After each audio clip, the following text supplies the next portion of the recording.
দায়িত্বশীল রাজনৈতিক দল হিসেবে জাতীয়তাবাদী গণতান্ত্রিক আন্দোলন এনডিএম আগামী অর্থবছরের বাজেটের জন্য মৌলিক কিছু প্রস্তাব আপনাদের মাধ্যমে জাতির সামনে আজ উপস্থাপন করছে। আমরা আশা রাখব চূড়ান্ত বাজেট অধ্যাদেশের আগে সরকার আমাদের প্রস্তাবগুলো বিবেচনায় নেবে। আজ আমরা সংক্ষিপ্ত বাজেট প্রস্তাবনা উপস্থাপন করছি। আর্থিক খাত এবং গণমুখী বাজেট সংক্রান্ত বিস্তারিত প্রস্তাবনা আগামী সপ্তাহে আমরা সরকার সহ সংশ্লিষ্ট সকলের কাছে তুলে ধরব, আপনাদের কাছে, আমাদের মিডিয়া ভাই বোনদের কাছেও পৌঁছে দেব ইনশাআল্লাহ। প্রিয় বন্ধুগণ, বিগত দিনগুলোতে আওয়ামী ফ্যাসিস্ট সরকার জনগণের ভোট কারচুপির মাধ্যমে ক্ষমতাকে দীর্ঘায়িত করার লক্ষ্যে মানুষকে উন্নয়নের গালগপ্প শুনিয়ে এসেছে। এর জন্য তারা জিডিপি প্রবৃদ্ধির দিকে বেশি মনোযোগী ছিল। বর্তমান সরকারের উচিত জিডিপি প্রবৃদ্ধির দিকে বেশি দৃষ্টি না দিয়ে অর্থনৈতিক স্থিতিশীলতা বজায় রাখার প্রতি নজর বেশি দেয়া। এর জন্য সর্বপ্রথম প্রয়োজন আর্থিক খাতে সুশাসন প্রতিষ্ঠা করা এবং বৈদেশিক মুদ্রার রিজার্ভ স্থিতিশীল রাখা।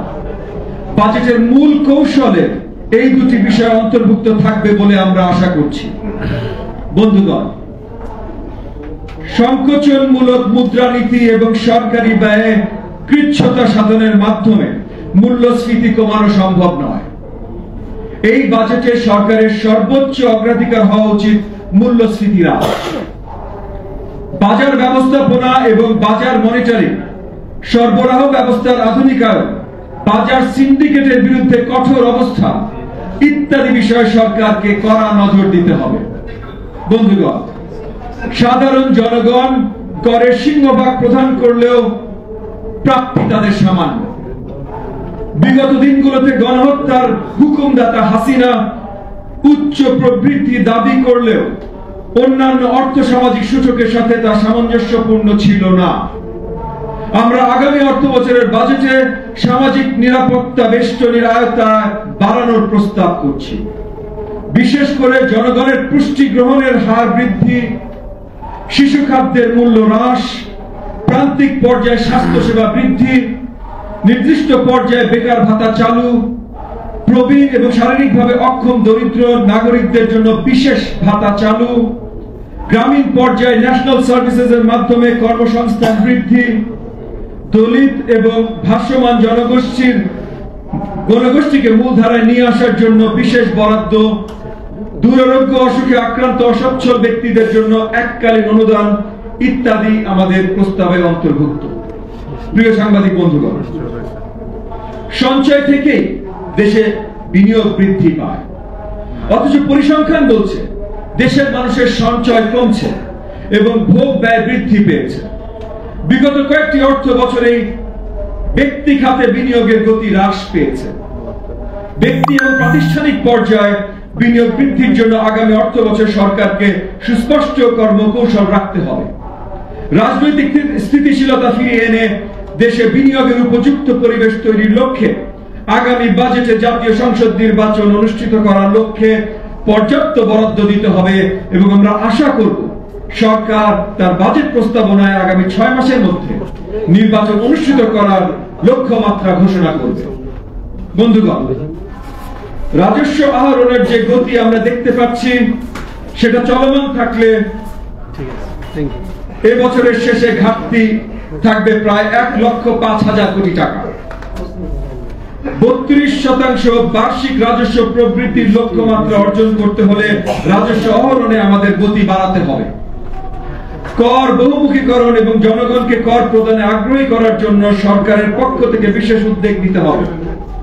একই সাথে চলমান বিভিন্ন উন্নয়ন প্রকল্পগুলোতে বরাদ্দের ক্ষেত্রে অগ্রাধিকার ভিত্তিতে পুনর্বিবেচনা করতে হবে।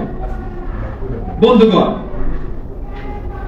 আগামী অর্থ বছরে আমরা গ্যাসের মূল্য বৃদ্ধি না করার প্রস্তাব করছি, কারণ সরাসরি খাদ্যপণ্যের মূল্য বৃদ্ধি করবে।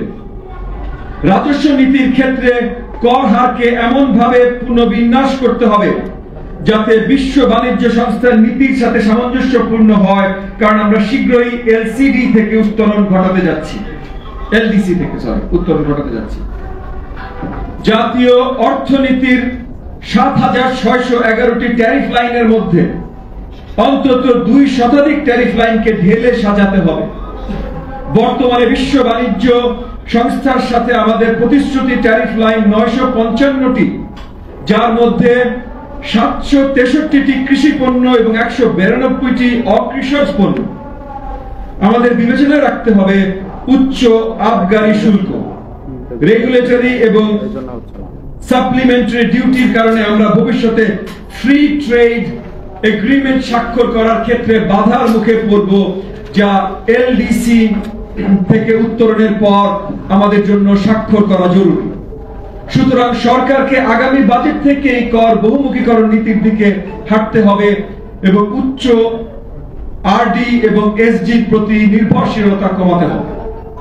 বন্ধুগণ, কর বহুমুখীকরণের ক্ষেত্রে ভ্যাট প্রদানকারীর সংখ্যা বাড়াতে হবে এবং সমগ্র ভ্যাট ব্যবস্থাপনা এক ছাদের নিচে নিয়ে আসতে হবে।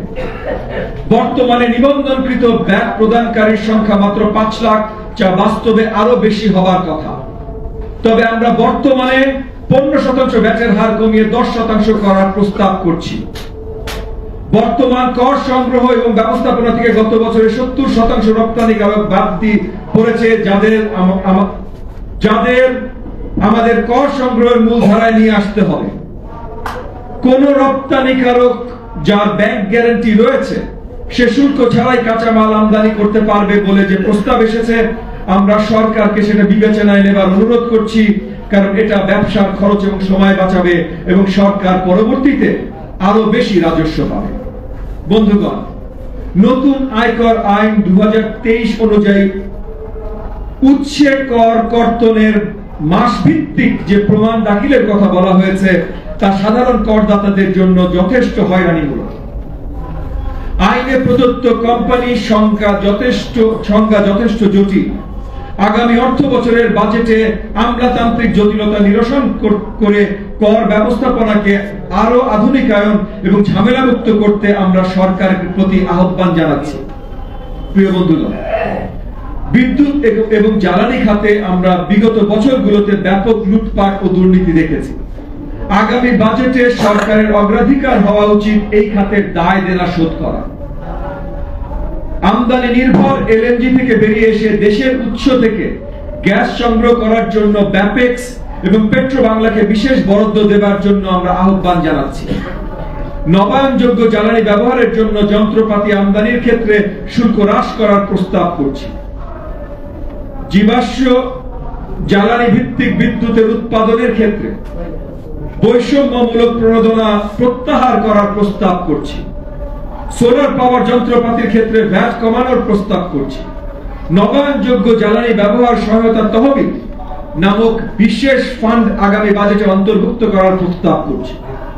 বন্ধুগণ, আগামী অর্থ বছরের জন্য ক্ষুদ্র এবং মাঝারি শিল্পের জন্য বার্ষিক টার্নওভার ৭৫ লক্ষ টাকা পর্যন্ত হলে তা ভ্যাটের আওতায় বহির্ভূত রাখার প্রস্তাব করছি।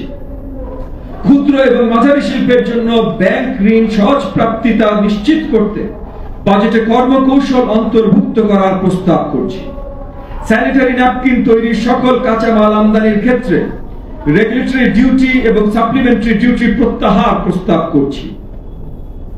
কার্বোনেটেড কোমল পানীয় এবং এনার্জি ড্রিঙ্ক প্রস্তুতের ক্ষেত্রে এক্সাইজ ডিউটি বৃদ্ধির প্রস্তাব করছি। সিগারেটের উপর ভ্যাট বৃদ্ধির প্রস্তাব করছি। তামাক পণ্য প্রস্তুতকারক প্রতিষ্ঠানের উপর কর্পোরেট ট্যাক্স ৪৫% থেকে বাড়িয়ে ৫০% করার প্রস্তাব করছি। বন্ধুগণ, আমাদের জিডিপি অনুপাতে স্বাস্থ্য খাতে সরকারি ব্যয় যথেষ্ট অপ্রতুল। আমরা প্রস্তাব করছি নির্দিষ্ট এইচএস কোড মাধ্যমে চিকিৎসা এবং ঔষধ উৎপাদন সংক্রান্ত কাঁচামাল এবং যন্ত্রপাতি আমদানি জটিলতা নিরসন করতে হবে। অ্যাক্টিভ ফার্মাসিউটিক্যাল কাঁচামাল আমদানি রেয়াতের তালিকা আরো বৃদ্ধি করতে হবে। সরকারি মেডিকেল কলেজগুলো শিক্ষা এবং গবেষণার বরাদ্দ বৃদ্ধি করতে হবে।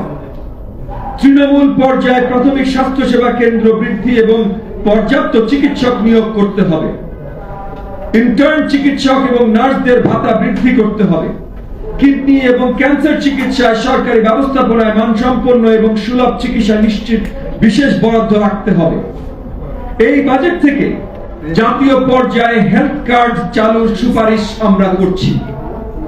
জুলাই আহত যোদ্ধাদের স্বাস্থ্য সেবা নিশ্চিতে বিশেষ পদক্ষেপ নিতে সরকারের প্রতি আহ্বান জানাচ্ছি। বন্ধুগণ, টাকার অঙ্কে শিক্ষা খাতে বাজেট বাড়লেও জিডিপি অনুপাতে তা বাড়ে নাই। শিক্ষা খাতে আমরা মোট বাজেটের অন্তত 15% বরাদ্দ দেখতে চাই।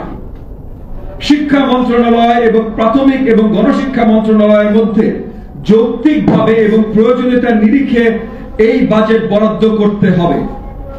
এর মধ্যে অগ্রাধিকার থাকতে হবে শিক্ষকতা পেশাকে আকর্ষণীয় এবং মর্যাদাপূর্ণ করে তুলতে শিক্ষকদের বেতন বৃদ্ধি, প্রাথমিক এবং ইবতেদায়ী শিক্ষকদের যুগোপযোগী প্রশিক্ষণ, কারিগরি শিক্ষার জন্য আধুনিক যন্ত্রপাতি এবং ভৌত অবকাঠামো নির্মাণ, শিক্ষক প্রশিক্ষণ, সরকারি পর্যায়ে সহশিক্ষা এবং সৃজনশীল শিক্ষা কার্যক্রমে বরাদ্দ বৃদ্ধি, মাধ্যমিক এবং উচ্চ মাধ্যমিক শিক্ষার্থীদের জন্য উপজেলা পর্যায়ে আধুনিক বিজ্ঞান গবেষণাগার এবং পাঠাগার চালু, অষ্টম শ্রেণী পর্যন্ত মিড ডে মিলস চালু, সরকারি খরচে মাধ্যমিক এবং উচ্চ মাধ্যমিক পর্যায়ে নারী শিক্ষার্থীদের জন্য মানসম্মত বিশেষ টয়লেট নির্মাণ, মেডিকেল এবং প্রকৌশল বিশ্ববিদ্যালয়ের বিদ্যমান সমস্যাগুলো দূর করা, শিক্ষার্থীদের জন্য মানসম্মত বিশেষ টয়লেট নির্মাণ, মেডিকেল এবং প্রকৌশল বিশ্ববিদ্যালয়ের বিদ্যমান সমস্যাগুলো দূর করা, শিক্ষার্থীদের আবাসন সংকটের সমাধান, উচ্চ শিক্ষায় গবেষণা ক্ষেত্রে বরাদ্দ বৃদ্ধি, উপবৃত্তির পরিমাণ 150 টাকা থেকে বাড়িয়ে 300 টাকা করা, ক্রীড়া শিক্ষাকে আন্তর্জাতিক মানে উন্নীত করা ইত্যাদি। 7 কলেজ সমস্যার স্থায়ী সমাধানের জন্য এই কলেজগুলোকে নিয়ে জুলাই বিশ্ববিদ্যালয় চালু করতে সরকারের প্রতি আমরা আহ্বান জানাচ্ছি। দেশব্যাপী বিজ্ঞান মেলা, সাংস্কৃতিক সপ্তাহ, গণিত, ফিজিক্স, ল্যাঙ্গুয়েজ অলিম্পিয়াড আয়োজন করা, মাধ্যমিক পর্যায়ে শিক্ষার্থীদের জন্য রোবোটিক্স এবং আর্টিফিশিয়াল ইন্টেলিজেন্স বিষয়ক প্রশিক্ষণের ব্যবস্থা করা নিয়ে বাজেটে নজর দিতে আমরা সরকারের প্রতি আহ্বান জানাচ্ছি। বন্ধুগণ, রাষ্ট্রের সার্বিক নিরাপত্তা এবং সার্বভৌমত্ব রক্ষা করা আমাদের অন্যতম অগ্রাধিকার। আমরা সামাজিক নিরাপত্তার পাশাপাশি মানুষের জানমালের নিরাপত্তাও নিশ্চিত করতে চাই।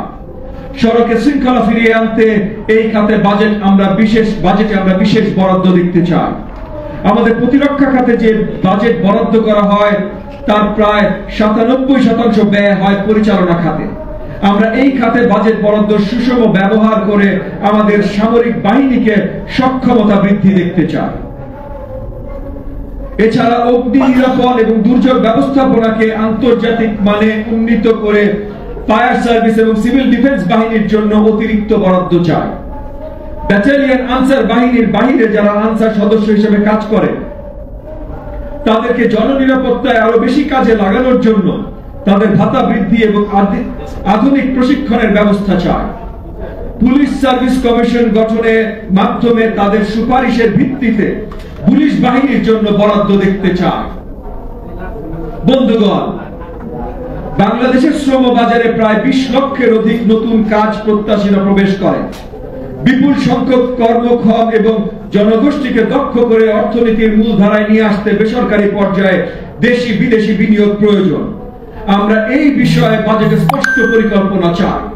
আমরা চাই বাংলাদেশ বিনিয়োগ উন্নয়ন কর্তৃপক্ষ আওয়ামী লোক দেখানো সংস্কৃতি থেকে বের হয়ে এসে বিদেশি বিনিয়োগ আকৃষ্ট করতে কার্যকরী উদ্যোগ গ্রহণ করবে। বন্ধুগণ, আমরা প্রস্তাব রাখছি 2025-26 অর্থ বছরের ঘাটতি বাজেট যেন মোট দেশজ উৎপাদনের 5% নিচে রাখা হয়। কর্পোরেট গভর্নেন্সের সবগুলো সূচকে বাংলাদেশের অবস্থান অত্যন্ত দুর্বল। এই বিষয়ে বাজেটে বিশেষ নজর দেবার জন্য আমরা সরকারের প্রতি আহ্বান জানাচ্ছি। সার, বীজ এবং কৃষি উপকরণের দাম যাতে বৃদ্ধি না পায় সেই ব্যাপারে বাজেটে নজর রাখতে হবে।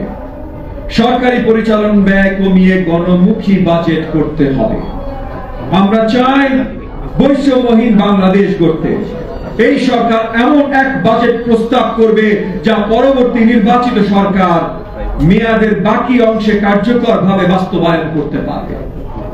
বন্ধুগণ, আমরা আপনাদের মাধ্যমে আজ প্রশ্ন রাখতে চাই, সরকারের সমর্থন পুষ্ট হঠাৎ গজিয়ে ওঠা একটা রাজনৈতিক সংগঠন কিভাবে সরকারের মুখপত্র হয়ে উঠতে পারে?